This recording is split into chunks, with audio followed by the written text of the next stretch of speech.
अस्सलाम वालेकुम। आप देख रहे हैं हमारा YouTube channel story teller Urdu. सोचें, दुनिया के करोड़ों मुसलमान एक ही मकाम की तरफ रुख करके नमाज अदा करते हैं। हर साल लाखों लोग इसके गिर्द तवाफ़ करते हैं। दिन रात लब्बैक की सदाएं बुलंद होती हैं, आंखें नम होती हैं, हाथ दुआओं के लिए उठते हैं और दिलों में एक ही आरज़ू होती है कि काश ज़िंदगी में एक बार इस मुक़द्दस घर को अपनी आंखों से देख लें। ये है बैतुल्ला, खाना काबा। मगर एक सवाल सदियों से लोगों के दिलों में मौजूद है, आखिर खाना काबा के अंदर क्या है? क्या अंदर सोने के ख़जाने हैं? क्या वहाँ कोई खुफिया कमरा है? क्या अंदर कोई ख़ास गैबी राज पोशीदा है? आज हम जज्बाती इंसानों या गैर मुस्तनद बातों के बजाय मुस्तनद रवायात और मारूफ तारीख़ी मालूमात की रोशनी में जानेंगे कि खाना काबा के अंदर हकीकतन क्या मौजूद है। लेकिन इस राज के दरवाजे तक पहुँचने से पहले हमें चंद लम्हों के लिए तारीख़ के बहुत पीछे जाना होगा। इस वक्त जब अल्लाह के हुक्म से हज़रत इब्राहीम अलैहिस्सलाम और उनके बेटे हज़रत इस्माईल अलैहिस्सलाम ने इस मुक़द्दस घर की तामीर और बुनियादों को बुलंद किया। कुरान मजीद में अल्लाह ताला फरमाता है कि इब्राहीम और इस्माईल बैतुल्लाह की बुनियादें बुलंद कर रहे थे और दुआ कर रहे थे, ऐ हमारे रब हमसे कबूल फरमा, बेशक तो खूब सुनने वाला और खूब जानने वाला है। यही वो घर है जिसे अल्लाह ताला ने इबादत, तवाफ़ अपनी याद के मरकज़ बनाया। सदियों के गुजरने के बावजूद खाना काबा पूरी उम्मत मुसलमा के लिए किबला है, लेकिन इसकी असल अज़मत सिर्फ इसकी इमारत या अंदरूनी सामान में नहीं बल्कि इस निस्बत में है जो इसे अल्लाह ताला के घर होने की हैसियत से हासिल है। अब ज़रा तसव्वुर करें कि आप मस्जिदुल हराम के सेन में खड़े हैं, आपके सामने गिलाफ काबा में लिपटा हुआ अज़ीमुश्शान मकब नुमा घर मौजूद है। लाखों दिल इसकी तरफ मुतवज्जा हैं, मगर इसका दरवाज़ा आमतौर पर बंद है। हर आने वाला शख्स अंदर नहीं जा सकता। यही वजह है कि बहुत से लोगों के ज़हन में ये तजस्सुस पैदा होता है कि आखिर इस बंद दरवाजे के पीछे क्या है। जब खाना काबा का दरवाज़ा मखसूस मौके पर खोला जाता है तो अंदर जाने वाला शख्स किसी महल खजाने या अजीबो गरीब दुनिया में दाखिल नहीं होता, बल्कि एक सादा मगर इंतहाई बावकार और रूहानी माहौल में दाखिल होता है। खाना काबा के अंदरूनी हिस्से में तकरीबन 3 सतून मौजूद हैं जो छत को सहारा देते हैं। तारीखी तौर पर ये सतून अंदरूनी साख का नुमाया हिस्सा रहे हैं और अंदर फर्श संगे मरमर और दूसरे खूबसूरत पत्थरों से आरास्ता है, जबकि दीवारों के निचले हिस्सों और अंदरूनी सजावट में मुख्तलिफ अदवार में तब्दीलियाँ और मरम्मतें होती रही हैं।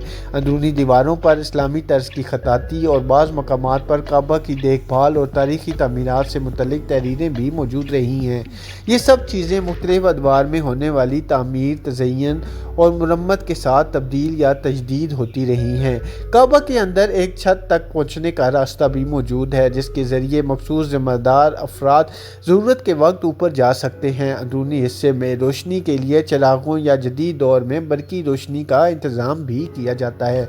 बाज़ तारीख़ी बयानात में खुशबू, ओद और कीमती अतर के इस्तेमाल का भी जिक्र मिलता है, क्योंकि खाना काबा की सफाई और खुशबू के साथ इसकी खिदमत एक कदीम रवायत है।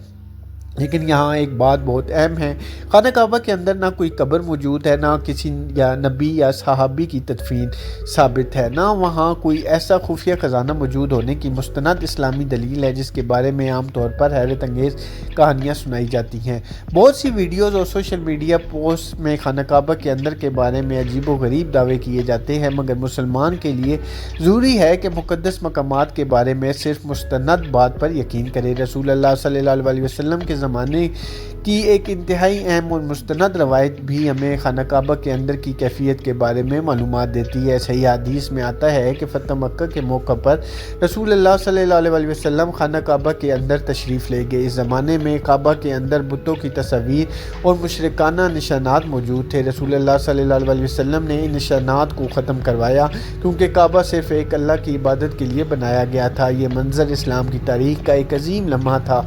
तसव्वुर करें, मक्का फ़तह हो चुका है, वही शहर जहाँ कभी रसूल अल्लाह सल्लल्लाहु अलैहि वसल्लम और सहाबा कराम को जुल्म और मुखालफत का सामना करना पड़ा था, और आज अल्लाह के रसूल सल्लल्लाहु अलैहि वसल्लम बैतुल्ला में दाखिल होकर इसे शिर्क की आलाइशों से पाक फरमा रहे हैं। काबा के अंदर मौजूद बुत और मुशरिकाना निशानात ख़त्म किए गए और एक बार फिर इस घर को तौहीद की असल बुनियाद की तरफ लौटाया गया। ये वाक़या हमें ये भी बताता है कि खाना काबा की सबसे बड़ी पहचान इसके अंदर मौजूद अशिया नहीं बल्कि अल्लाह की इबादत है। सही रवायात में ये भी मिलता ہے کہ رسول اللہ صلی اللہ علیہ وسلم نے خانہ کعبہ کے اندر نماز ادا فرمائی۔ حضرت عبداللہ بن عمر سے منقول روایات کے مطابق حضرت بلال نے بھی اس موقع کی بعض تفصیلات بیان کی۔ اس سے معلوم ہوتا ہے کہ خانہ کعبہ کے اندر نماز ادا کرنا ایک ثابت عمل ہے، اگرچہ عام حجاج اور زائرین کو اندر جانے کی اجازت نہیں ہوتی۔ یہ مقام عام سیاحتی جگہ نہیں بلکہ انتہائی مقدس مقام ہے، اس لیے اس کی حفاظت، انتظام اور داخلے کے لیے مخصوص ضابطے ہوتے ہیں۔ ایک اور دلچسپ اور مستند تاریخی پہلو یہ ہے کہ آج جو خانہ کعبہ ہم دیکھتے ہیں، اس کی عمارت صدیوں کے دوران مختلف ادوار میں مرمت اور تعمیر کے مراحل سے گزری ہے۔ سیلاب، قدرتی اثرات اور وقت کے ساتھ عمارت کی حفاظت کے لیے مختلف مرمتیں کی گئیں، اس لیے اندرونی فرش، ستونوں، چھت اور سجاوٹ کی بعض تفصیلات ہر دور میں بالکل ایک جیسی نہیں رہیں۔ جو شخص یہ سمجھتا ہے کہ حضرت ابراہیم علیہ السلام کے زمانے کی ہر چیز آج بھی اسی حالت میں موجود ہے، اسے تاریخ کی اس حقیقت کو سمجھنا چاہیے کہ عمارت کی حفاظت اور تعمیر نو مختلف زمانوں میں ہوتی رہی ہے۔ البتہ خانہ کعبہ کی عظمت، قبلہ ہونے کی حیثیت اور اس کی مذہبی مرکزیت ہمیشہ قائم رہی۔ کچھ لوگ یہ بھی پوچھتے ہیں کہ کیا حجر اسود خانہ کعبہ کے اندر ہے؟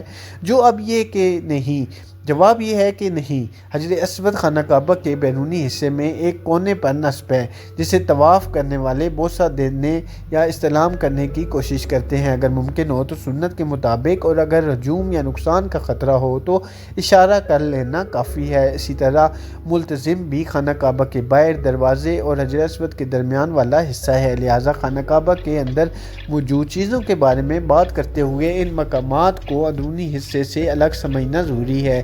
اور اب آتا ہے وہ لمحہ جو شاید اس پوری کہانی کا سب سے بڑا راز ہے۔ خانہ کعبہ کے اندر کی اصل حیرت یہ نہیں کہ وہاں کوئی جادوئی چیز چھپی ہوئی ہے، اصل حیرت یہ ہے کہ جس جگہ کو دیکھنے کے لیے انسان بےتاب رہتے ہیں، جس کے اندر جانے کو لوگ ایک بہت بڑی سعادت سمجھتے ہیں، وہاں کی سب سے بڑی شان سادگی ہے۔ چند ستون، خوبصورت اندرونی ساخت، فرش، دیواریں، چھت، روشنی اور عبادت کے لیے پاکیزہ ماحول، لیکن اس سادگی کے پیچھے صدیوں کی تاریخ موجود ہے۔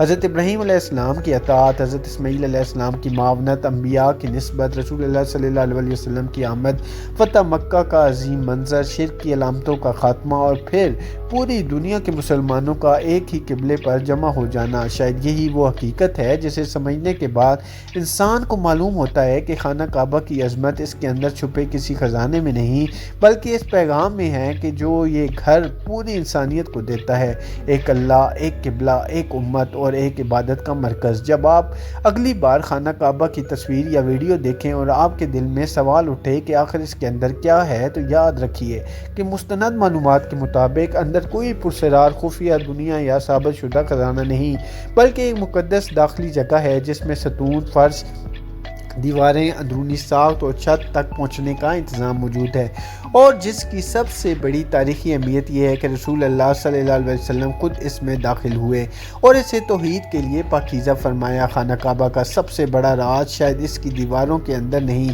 بلکہ اس کے معنی میں پوشیدہ ہے، ایک ایسی جگہ جس کی طرف دنیا کے مختلف ملکوں، زبانوں اور رنگوں کے مسلمان دن میں 5 مرتبہ رخ کرتے ہیں، کوئی امیر ہو یا غریب، بادشاہ ہو یا عام انسان۔ جب قبلہ کی طرف کھڑا ہوتا ہے تو سب کا رخ ایک ہی گھر کی طرف ہوتا ہے، یہی بیت اللہ کا پیغام ہے، اور شاید اسی لیے خانہ کعبہ کو دیکھ کر دل میں جو کیفیت پیدا ہوتی ہے اسے الفاظ میں مکمل طور پر بیان کرنا ممکن نہیں۔ اگر آپ کو یہ معلومات پسند آئیں تو اس ویڈیو کو ان لوگوں تک ضرور پہنچائیں جو خانہ کعبہ کے اندر کے بارے میں حقیقت جاننا چاہتے ہیں، اور یاد رکھیے مقدس اسلامی مقامات کے بارے میں ہمیں ہمیشہ مستند قرآن، صحیح حدیث اور قابل اعتماد تاریخی معلومات کو ترجیح دینی چاہیے، کیونکہ سچ کی اپنی ایک عظمت ہوتی ہے اور بیت اللہ کی حقیقت کسی فرضی کہانی سے کہیں زیادہ عظیم، حیرت انگیز اور دل کو ہلا دینے والی ہے۔ مزید اس طرح کی معلوماتی ویڈیوز دیکھنے کے لیے ہمارے چینل کو سبسکرائب ضرور کریں۔ شکریہ۔